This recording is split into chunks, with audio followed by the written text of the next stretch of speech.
ನಮಸ್ತೆ ಸ್ನೇಹಿತರೆ, Shruti's homely corner ಅಡುಗೆ ಮನೆಗೆ ಸ್ವಾಗತ. ಇವತ್ತಿನ ರೆಸಿಪಿ ಪಂಚಮಿ ಹಬ್ಬದ ವಿಶೇಷ ಚಕ್ಲಿ ಮಾಡೋದು. ಅದು ಹೆಲ್ದಿಯಾಗಿರೋ ಪಾಲಕ್ ಚಕ್ಲಿ ಮಾಡೋದು ಹೆಂಗಂತ ನಿಮ್ಗೆ ಹೇಳ್ಕೊಡ್ತೀನಿ. ಭಾಳ ಸರಳ ಐತಿ, ನೀವು ಒಂದ್ಸಲ ಟ್ರೈ ಮಾಡಿರಿ. ಬರ್ರಿ ಮಾಡೋದು ಹೆಂಗಂತ ಹೇಳ್ತೀನಿ. ಮೊದಲಿಗೆ ಒಂದು ಜಾರ್ ಒಳಗೆ ಒಂದು ಹಿಡಿ ಆಗುವಷ್ಟು ಪಾಲಕ್ನ ಚಂದಾಗ ತೊಳ್ಕೊಂಡು ಇಟ್ಕೋಬೇಕ್ರಿ. ಆಮೇಲೆ ಸ್ವಲ್ಪ ಕೊತ್ತಂಬರಿ, ಆಮೇಲೆ ನಿಮ್ಗೆ ಖಾರ ಎಷ್ಟು ಬೇಕು ನೋಡಿಕೊಂಡು ಮೆಣ್ಸಿನ್ಕಾಯಿನ ಹಾಕ್ಕೊಂಡು ಅದನ್ನ ರುಬ್ಕೊಂಡು ಸೈಡಿಗೆ ಎತ್ತಿಟ್ಕೊರಿ. ಆಮೇಲೆ ನಾನು 2 ಕಪ್ ಆಗುವಷ್ಟು ಅಕ್ಕಿ ಹಿಟ್ಟಿಗೆ 1 ಕಪ್ ಆಗುವಷ್ಟು ಪುಟಾಣಿ ಹಿಟ್ಟನ್ನು ನಾನು ತೊಗೋತೀನಿ ರೀ.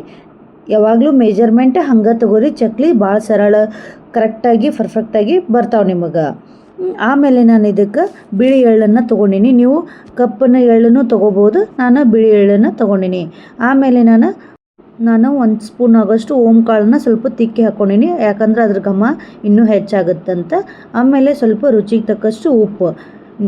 ಆಮೇಲೆ ಮಿಕ್ಸಿ ಒಳಗೆ ರುಬ್ಕೊಂಡಿರ್ತೀವಲ್ಲ ಈ ಪಾಲಕ್ ಪೇಸ್ಟ್ನು ಅದಕ್ಕೆ ಹಾಕ್ಕೊಂಡು, ಆಮೇಲೆ ಸ್ವಲ್ಪ 1 ಪಿಂಚಷ್ಟು ಇಂಗು ಪೌಡ್ರೂ ಅದಕ್ಕೆ ಹಾಕಿ ಅಂದ್ರೆ ಟೇಸ್ಟ್ ಇನ್ನೂ ಚಲೋ ಬರ್ತೈತಿ.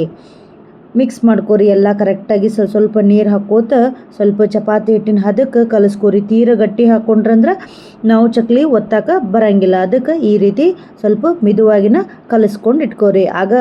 ಆಮೇಲೆ ಇದಕ್ಕೆ ನಾವು ಚಕ್ಲಿ ಮನೆಗೆ ನಾವು ಸ್ವಲ್ಪ ಎಣ್ಣೆ ಹಚ್ಕೊಂಡು, ಯಾಕಂದ್ರೆ ಎಣ್ಣೆ ಹಚ್ಕೊಳ್ಳಿಲ್ಲ ಅಂದ್ರೆ ಅದಕ್ಕೆ ನಾವು ಹಿಟ್ಟು ಅದಕ್ಕೆಲ್ಲ ಹತ್ತುತ್ತೆ. ಅದ್ರ ಸಂಬಂಧ ನಾವು ಒಂಚೂರು ಎಣ್ಣೆ ಹಚ್ಕೊಂಡು ಈ ಥರ ನಾವು ಒಂದು 5-4 ಮಾಡಿಟ್ಕೊಂಡ್ರೆ ನಮ್ಗೆ ಎಣ್ಣೆ ಒಳಗೆ ಕರಿಯಾಕ ಭಾಳ ಸರಳ ಆಗ್ತೈತಿ. ಒಂದೊಂದು ಮಾಡಿ ಕರಿಯಾಕತ್ರ ಟೈಮ್ ವೇಸ್ಟ್ ಆಗ್ತೈತಿ. ಅದಕ್ಕೆ ನಾವು ಒಂದು 5-10 ಹಿಂಗೆ ನಾವು ಒಂದು ಪ್ಲೇಟ್ ಒಳಗೆ ಅಥವಾ ಬಟರ್ ಶೀಟ್ ಮ್ಯಾಗ ನಾವು ಮಾಡಿಟ್ಕೊಂಡ್ರೆ ಜಲ್ದಿ ನಮ್ಗೆ ಎಣ್ಣೆ ಒಳಗೆ ಕರಿಯಾಕ ರೆಡಿ ಆಕ್ಕ ನೋಡ್ರಿ. ಈ ರೀತಿ ಕರೆಕ್ಟಾಗಿ ರೌಂಡ್ ಶೇಪ್ ಮಾಡಿಟ್ಕೊರಿ. ಆಮೇಲೆ ಈ ಕಡೆ ನಾವು ಒಂದು ಕಡಾವಿಗೆ ಒಳಗೆ ನಾನು ಎಣ್ಣೆ ಹಾಕ್ಕೊಂಡು ಅದು ಎಣ್ಣೆ ಚಂದಾಗ ಕಾಯಕ್ಕೆ ಬಿಡ್ತೀನಿ. ಆಮೇಲೆ ನಾವು 2 ಹಾಕ್ಕೊಂಡು ಚಂದಾಗ 2-3 ಹಾಕ್ಕೊಂಡು ಚಂದಾಗ ಫ್ರೈ ಮಾಡ್ಕೋಬೇಕು ನೋಡ್ರಿ.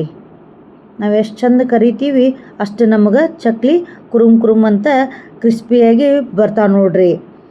ಮನೆ ಒಳಗೆ ಈ ರೀತಿ ನೀವು ಮಕ್ಕಳಿಗೆ ಮಾಡಿಕೊಡ್ರಿ. ಹೊರಗಿಂದ ಅಂಗಡಿ ಒಳಗೆ ತಂದು ತಿನ್ಸೋಕಿನ ನಾವು ಮನೆ ಒಳಗೆ ಮಾಡಿಕೊಟ್ರೆ ಹೆಲ್ದಿಯಾಗಿರೋ ಪಾಲಕ್ ಚಕ್ಲಿ ರೆಡಿ ಆಗ್ತಾವೆ ನೋಡ್ರಿ. ಹೆಂಗಾಗೈತಿ ಅಂತ ಕಮೆಂಟ್ ಮೂಲಕ ತಿಳಿಸ್ರಿ. Thank you so much.